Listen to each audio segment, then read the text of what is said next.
Alright, today we're going to do one of three in a video series. The first one we're going to back some dichro and make dichroic stringer. The next one we'll make a silver fume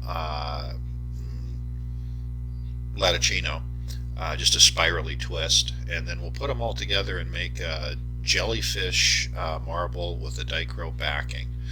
So the first step in this is we're going to take some, I like a real dark opaque black for backing the dichro. Also some of the cobalts look really good. You may have your own favorite color for backing dichro. But experiment, try them out. I'm going to use some really dark black here and just heating up an area and pulling it out and drawing it off to the left, and maintaining the heat gives me a nice long even stringer of that material. Set that aside.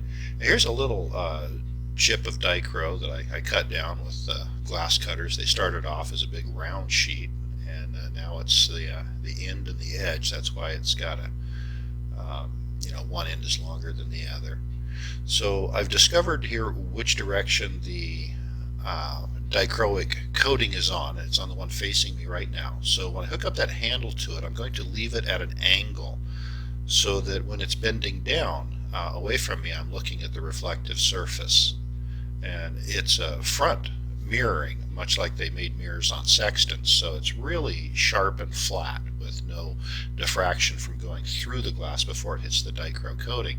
And you can see that on the surface and tell which side it's on.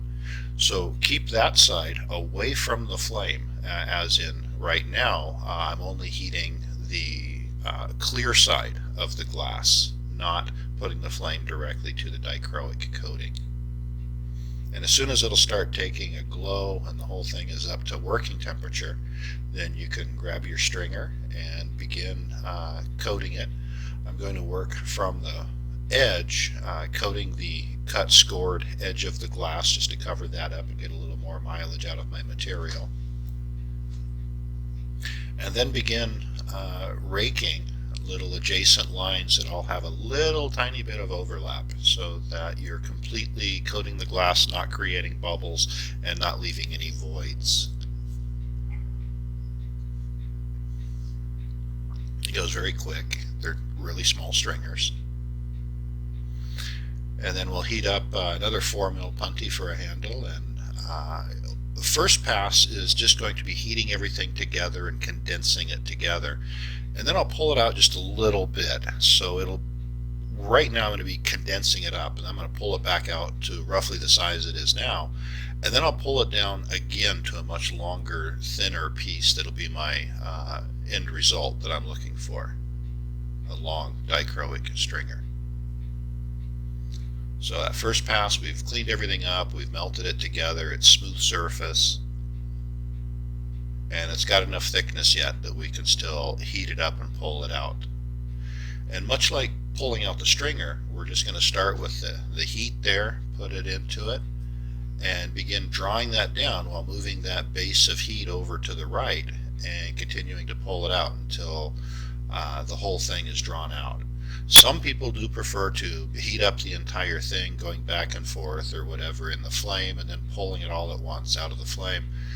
You can do so. I prefer this method. I believe it to be less stressful for the glass, and you can pull just an incredibly long one. In fact, some pieces, if you pull them thin enough and you're wearing a glove, you can just keep pulling them, pull them off, and start a new one.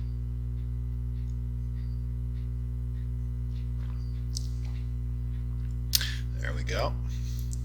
Pull that down to an even thickness. I've got a handle on each end, so I'll just cut it in the middle, and we'll have two of these dichro stringers with handles ready to go. Not a real challenge, but if you don't do it right, well, they don't work well. Anyway, there they are. We'll be using those in our jellyfish pendant. Here's a shot of one and just a little gold fumed spiral marble. Well, thank you, and looking forward to getting the other two videos in this series out, and we'll finish up this project. Thank you.